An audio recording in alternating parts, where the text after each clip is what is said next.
the player loses being kicked back to the start. The final boss wipes away the memories of the player, tricking it into thinking that the end is the final chapter. The boss dumps the player back into the world. Yet for some reason, relics of the player's past persist, offering some hidden reminders into the past cycles. This final boss can be interpreted as many different things, whether it be death or the universe itself. Perhaps there are some things in Minecraft which are not knowable. Retro here. Is this theory true? No, probably not. Almost all of it is speculation. However, I like that the author thought outside of the box and tried to make a lore explanation for the recipe book, something I've always considered to be a gameplay mechanic. It takes some mental gymnastics to make it work, but it was such a creative combination of seemingly unrelated. Ditch your passport and search Queensland Island to picture your paradise. Mojang says it's killed This at the definitely school. different than my other videos, and it was a lot of fun to make. Simple. I still can't believe I read so many theories. I should say that if your theory wasn't picked, that doesn't mean it was bad. In fact, I had over 50 theories who were finalists, and at some point I just had to pick several instead of trying to get the absolute best 5. It's really unfortunate that so many great ideas won't get recognition in this video. The game of Minecraft contains a wide variety of things to discover. Some of the more interesting aspects of the world are the mobs. There are, of course, simple beings like bats and cows, but then there are more complex groups, those which have a societal structure. The villagers are one, as well as the scheming pillagers. But there's a third society that exists in Minecraft, and it may just be the most interesting of them all. And the builders had just stumbled upon something very useful, an unlimited supply of beings that could use the same type of tools and equipment that they did. With the discovery of the piglins, the builders saw a tempting opportunity. Why should they bother mining when there was a brand new workforce that could be created from mere pigs? Wouldn't it be better to train these piglins to mine instead? Then the builders could sit back and relax while the piglins did the hard labor in the mines. Why should they put themselves at risk in the dangerous nether when someone else could do it for them? So the ancient builders began to implement their plan. They showed the piglins how to mine. They taught the piglins the value of gold and that they should be jealous, protecting it from thieves. The piglins went to work in the filthy mines, hauling up gold and netherite when they could find it.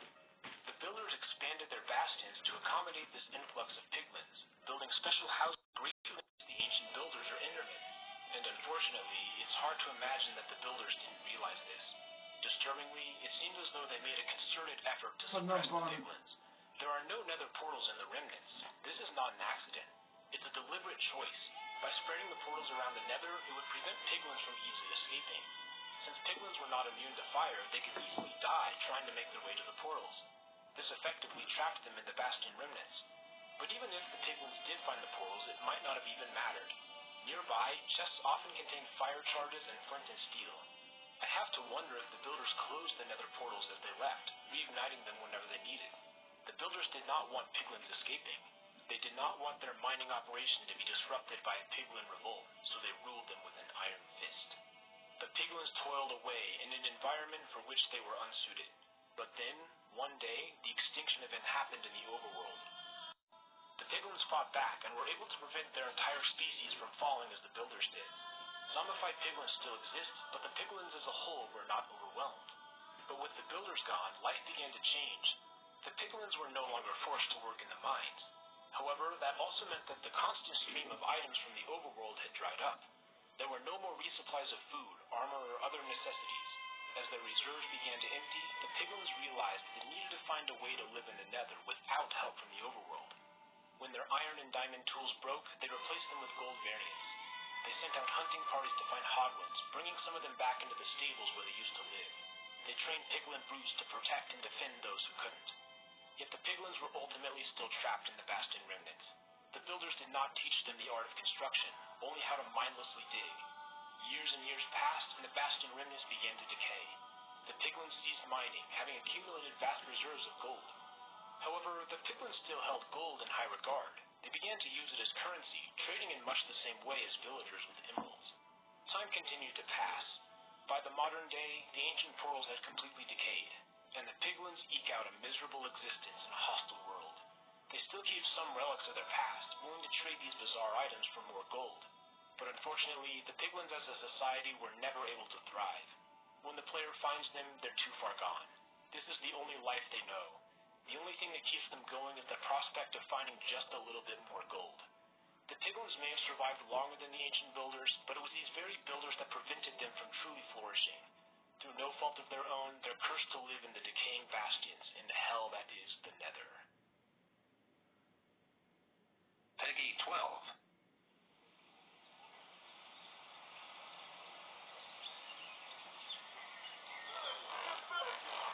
Live in the decaying bastions in the hell that is the Nether.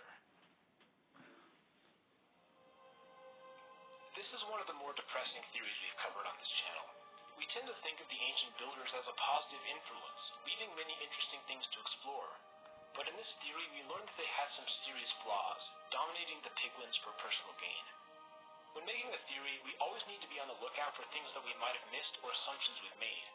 As with every video, I ask that you don't take these ideas as absolute truth. Rather, think about the theory critically and come up with your own conclusions. There's certainly a few things we need to discuss. A big component of this theory is the idea that the heat from lightning causes transformation of pigs to piglins. In reality, we don't know for sure if that's the case. It could very well be the electricity or something else entirely. Another thing is that pigs struck by lightning become zombified piglins and not regular piglins. If that's the case, then why wouldn't pigs in the Nether also become zombified piglins? This is a good point to mention. We know that a piglin can't exist in the overworld without becoming a zombie.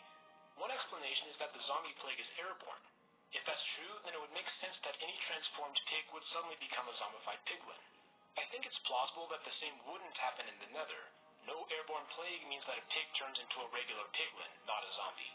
Since lightning doesn't strike in the Nether, we can't really know for sure, but this line of reasoning makes sense to me.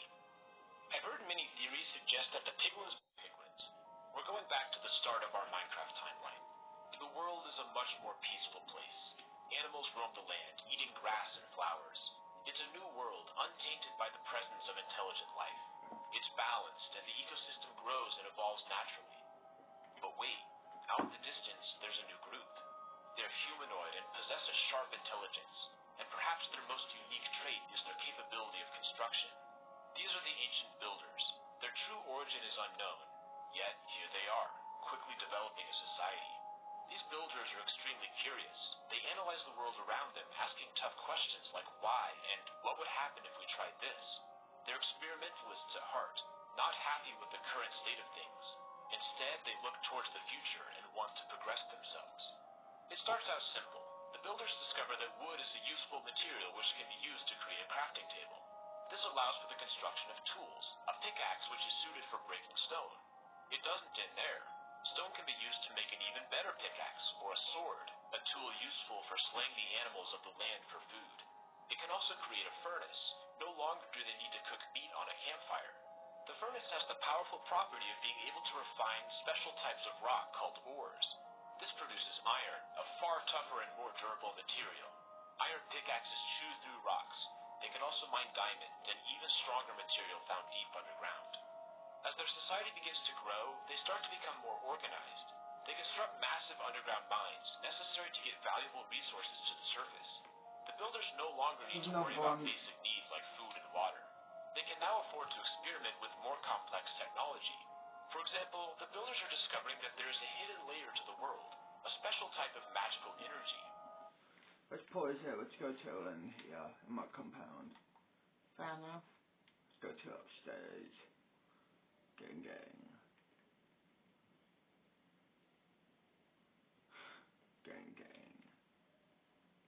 Let's go to here.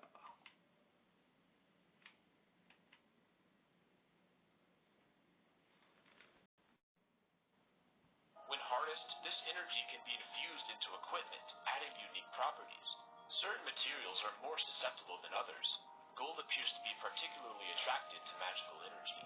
Such benefits make the builders extremely resilient against the elements and dangers of the world, and they can now begin to spread out, settling in new places. Saddles coincide with the domestication of the horse, providing an effective land transportation method. The builders discover how to construct ships which can traverse the vast oceans with ease. This is helped by the development of redstone, allowing for timekeeping and navigational assistance from compasses. The builders continue to tinker with magic, and they start to think about various ways that elements could be combined. And in doing so, they make a startling discovery. Obsidian and heat creates a mysterious portal to a new dimension. The elements are extremely hostile, but it's worth the journey. The nether contains powerful magical components. Using these, the builders discover potion brewing, a third use for magical energy. They construct massive nether fortresses as a place to farm blaze powder. But the nether has another draw to it. Deep underground, there's a new material called netherite. It allows the builders to upgrade their diamond tools. It's so strong that the builders begin to construct bastions, outposts where they can set up mining operations to bring netherite to the overworld. Then, a startling development. Pigs, brought to the nether as a food source, have been transformed by the heat. Now they're piglins, a sentient species who are similarly intelligent to the builders. But the builders don't care about that. In the piglins, they see little more than a group capable of doing the dangerous netherite mining for them. So they dominate them, redesigning the bastions to make it very dangerous to leave. They move their portals to distant locations, trapping the piglins and giving them no choice but to mine. If the piglins never know anything else, perhaps they won't rebel. For cybersecurity frontliners. For the people they've tanked? For relative peace. Fuck off. Piglins never know anything else, perhaps they won't rebel. Back in the overworld, the builders are discovering new technology at an amazing rate. The eye from an ancient sea beast can be used to construct a conduit, which allows for safe building underwater. The builders create even bigger ships designed to go on deep-sea hunting expeditions. The group has also domesticated phantoms, a flying beast that is attracted to weakness, which can be used for search and rescue operations. Their society is flourishing with new discoveries. And then, suddenly, visitors. Out of the void, a group of mysterious figures appears. They are tall, they can teleport using interpearls, and they're allergic to water. But they're just as smart as the builders, possessing the same instinct to create and experiment. These Endermen come from a faraway dimension. They've discovered how to get to the overworld, but not how to return. The builders, however, have experience with interdimensional teleportation, and they know that heat and hard materials are two crucial components. Working together with the Endermen, they discover how to create the end portal using materials the Endermen brought with them. Blaze powder from the nether, combined with an ender pearl and a special frame, is the secret formula. The Endermen can finally return to their home world, and the builders follow them. What happens next is a rich exchange of ideas. Endermen explore the mysteries of the overworld and the nether, while the builders discover the bizarre properties of the end. It is a period of collaboration and unity never before seen in the Minecraft world. But something is starting to happen. Some of the builders are transforming, becoming grisly, half-dead versions of themselves. And this is happening in the nether too. Some of the piglins are exhibiting similar symptoms. It could spread very easily. A bite from one of these infected beings would cause similar effects in the victim. It appears as though the builders have a novel disease on their hands. And they start to realize that this had the potential to become a serious problem. If unchecked, the plague could consume the land. A plague so cruel as to destroy the mind and flesh of whoever was infected.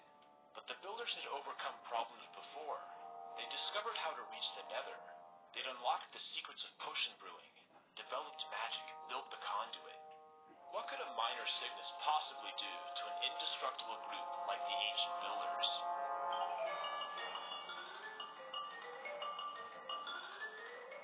So the race was on to find a cure, and the builders put their vast library of knowledge to use. The virus, while deadly, was still relatively contained, but they couldn't delay as it would spread quickly with a bite, and the growing number of zombies had the builders cautious for the future. So the builders organized a conference with their best and brightest minds. The great scientists and leaders collectively had a chance to solve this problem. But how? Maybe if they could understand the plague, they could understand how to exploit its weaknesses. The plague seemed to be magical in some way. It only affected certain beings, and while the builders were highly susceptible, some mobs were not. This included all nether mobs, as well as enemies like spiders. Cows and sheep and other livestock were not affected. The Endermen were safe as well. What if there was a way to use parts of the mobs that were immune? Could that possibly lead them to a cure?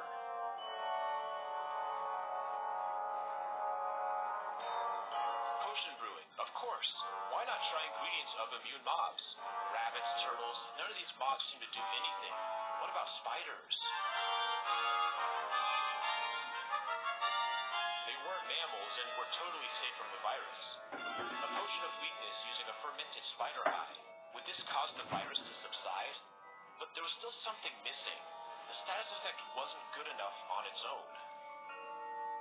There had to be a way to augment weakness to destroy the virus, to add a kick of magical energy.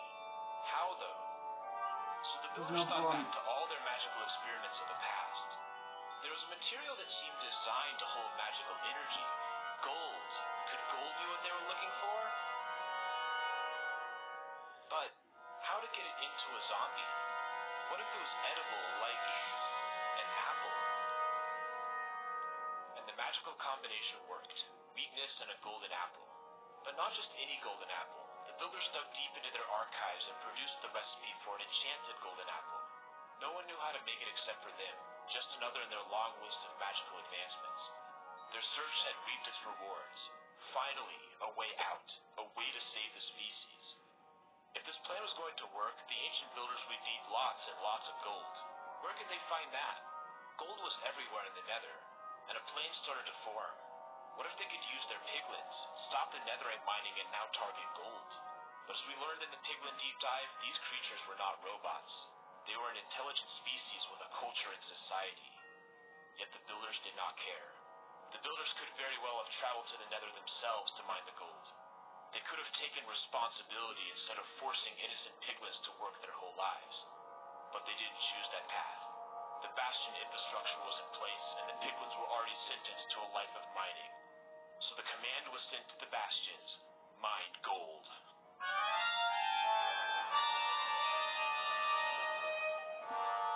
The piglins went into the dark mines and they toiled away, working harder than ever, forced by the ancient builders.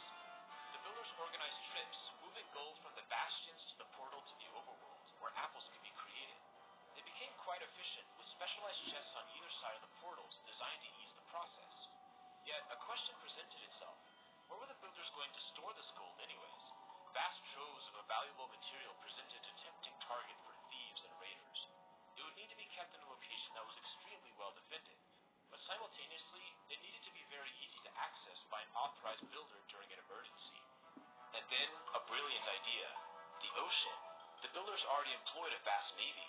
Could they store the gold somewhere deep underwater, perhaps along established trade routes? Building underwater was not tricky. They'd been experimenting with the conduit for years, which provided protection and oxygen. Perhaps they could design a structure that took advantage of this, impossible to access without a conduit, and easy with one. They could also construct a powerful golem as a defense mechanism, a being that would protect the life-saving gold at all costs. A guardian. Try our new toasted Turkish brekkie rolls. Brekkie's better at Hungry Jack's. The life-saving gold at all costs. A guardian.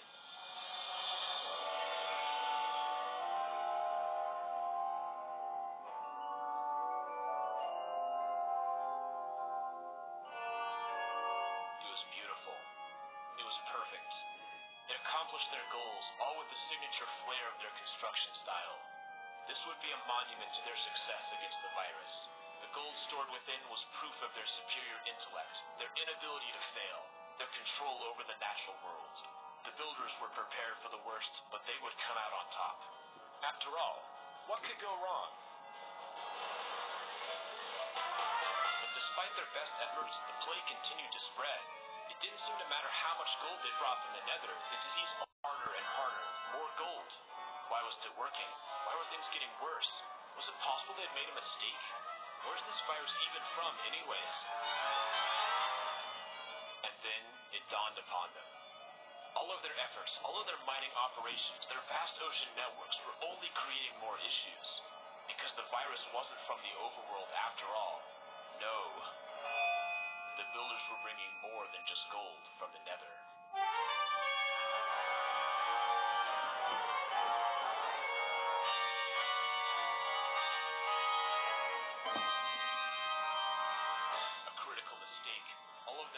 Stop the spread of the virus were only bringing it to more places. Their ships, their nether chests. Oh no, it was everywhere. The builders were beginning to recognize the true depth of their error. Their search and rescue phantoms, infected. Their capability to seek out weakness only brought the virus to the most faraway lands. Their horses, some of them were infected too. Terror began to set in. Was this the end? The overworld was quickly becoming uninhabitable, so the builders began to retreat, modifying the strongholds deep underground to serve as a defensive location for the time being. But this would not work in the long term. The disease was still able to get underground. The issue is that the overworld provided the perfect conditions for the disease to thrive. While it originated in the Nether, the heat caused it to be relatively contained. Furthermore, all of the native mobs developed a natural immunity. But in the cooler overworld, the virus was no longer suppressed. It also found a huge population who were susceptible, leading to the explosion of zombification. But the builders are seeing it in retrospect. What good does that do now? The world is broken. They can't go to the Nether without spreading the virus further. The end, while safer, is still inhospitable to the builders. No, they need something else. They need to think outside the box. What the builders need is another dimension, an escape. So they turn to the Endermen. The builders ask if it would be possible to create a portal to a new dimension. But the Endermen had become wary of the builders, distrustful of the way they treated the piglins, and unamused by their hubris. Why should the Endermen risk their own lives to save the builders from a downfall of their own design? The answer is no. But the builders cannot accept it. Desperate for survival, they turn on the Endermen. They send whoever they have left to the end, armed with swords and deadly liquid water. They threaten the Endermen. Either try to make a portal, or the builders would slay as many of them as they could until they were defeated. The Endermen are enraged, betrayed by their closest allies. But they have to do it unless they are willing to go to war. So the Endermen get to work, thinking about ways to make a new portal. They need hard materials, so they collect vast amounts of obsidian. They also need heat and magical energy. The Endermen hadn't attempted a portal using anything from the Nether, so they begin to experiment with various items from that dimension. And under threat of death, they found something. Eyes of Ender and gas tears can be used to create an ink crystal. So Christy, A magical block. do you smoke Way weed? for the builders to escape. Yes? This was the ticket out. Cool. What about smoke? Yes? Cool. Here, he's enjoying the smoke. Keep this water, keep a couple of nugs. including great rates, Thanks. low fees and You're fast welcome. turnaround time. I will spare water. Keep this. I bet Fuck off.